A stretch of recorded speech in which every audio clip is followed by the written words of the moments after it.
My toxic manager made me work when I was feeling sick. It turns out I have cancer and his face was priceless when he saw me. In 2010 I worked at a corner drugstore as a department lead. I was 21, I did the bare minimum, and I hated working Sundays, which were my Fridays. I will be the first to admit that I could have been a better employee, but I knew this wouldn't be my career and I was just coasting until I graduated. Sunday, May 2nd rolls around and I felt awful. I had already not been feeling great. That Friday I was a bit under the weather. When Saturday came around I felt pretty okay, but then Sunday hit like a sack of bricks. About 2 hours into my shift I asked my manager, Ryan, if I could go home. The guys in management despised me, so I was not surprised when this particular manager snarkily responded with, "You need to get someone to come in and finish your shift." This wasn't policy. He was just being an ass about it because he didn't like me. Fine, no problem. I called one of my co-workers and she came in for me. My boyfriend at the time was working at a hotel down the street. We shared a car, so I went to his hotel to sleep until he got off work. I slept in the lobby for 9 hours straight. We made it home and I started coughing up blood. My boyfriend forced me to the ER that night. I was diagnosed with strep and admitted to the hospital. That Monday,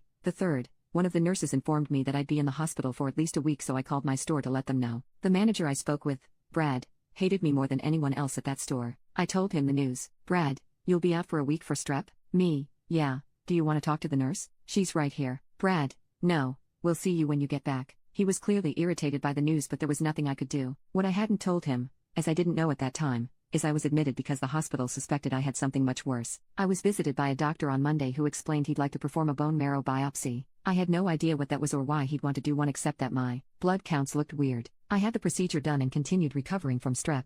Tuesday, May 4th comes and the doctor from the day before pays me another visit. "We got the results of your BMB back. You have an aggressive form of leukemia that requires immediate treatment. We'll be sending you to a hospital in big city to start chemo tonight." My world was turned upside down. I called my best friends, all of whom I worked with, and invited them to the hospital to share the news. One of my friends had a shift that afternoon and broke the news to the store. Twinkies has cancer. I spent 28 arduous days in the hospital fighting for my life. My mom had visited my store a few times during my hospital stay and talked with my store manager, letting her know what was going on. My SM was very understanding and supportive. The other managers never said a word to me, my mom, or my friends about the situation. When I finally got out of the hospital, I went to my old store to pick up my maintenance cancer meds. As I made my way back towards the pharmacy, bruised, bald, and with a bright purple PICC line sticking out of my arm, I turned down aisle 10 and who do I see? Ryan, stocking vitamins. "Hi Ryan," I gleefully shouted. The look on his face was priceless. "Oh my God, Twinkies, are you okay? How are you feeling?" "I'm great now, thank you. It's a good thing I left early that Sunday and ended up in the hospital so they found the cancer." The whole situation was absolutely delicious. Despite everything I went through,